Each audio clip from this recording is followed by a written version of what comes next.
ఇప్పుడు మీరు college అమ్మాయినో degree అమ్మాయిని లవ్ చేశారనుకో, అంటే మీరు చేసిన వాళ్ళు తిరిగి చేయరనుకో, పోనీ చేస్తే వాళ్ళు ఇచ్చే ఒక హగ్గు కోసమో కిస్ కోసమో మీరు వాళ్ళ షాపింగ్లకి, షికార్లకి, పార్లర్కి, వీకెండ్ వస్తే రెస్టారెంట్కి, మంత్ అండ్ రీఛార్జ్లకి ఇలా అన్నిటికీ మీరే పిలిపేసేయాలి. ఇంకో పెద్ద బొక్క ఏంటంటే మీ బర్త్డే వచ్చినా సరే వాళ్ళ బర్త్డే వచ్చినా సరే పార్టీ అయితే మీరే ఇవ్వాలి. ఇన్కేస్ ఇవ్వలేదు అనుకో మా ఫ్రెండ్స్ ముందు పరిపోద్ది అంటారు.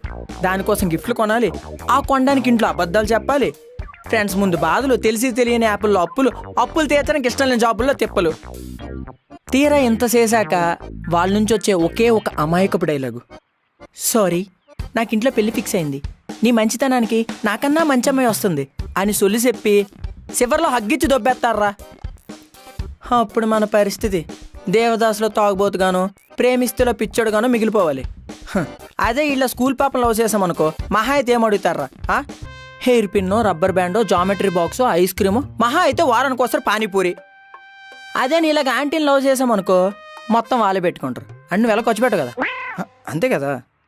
నువ్వు కూడా మళ్ళీ ట్రై చేయొచ్చు కదరా మరి. కావ్య సారు రూల్స్ పెడతారా కానీ పాటించడు.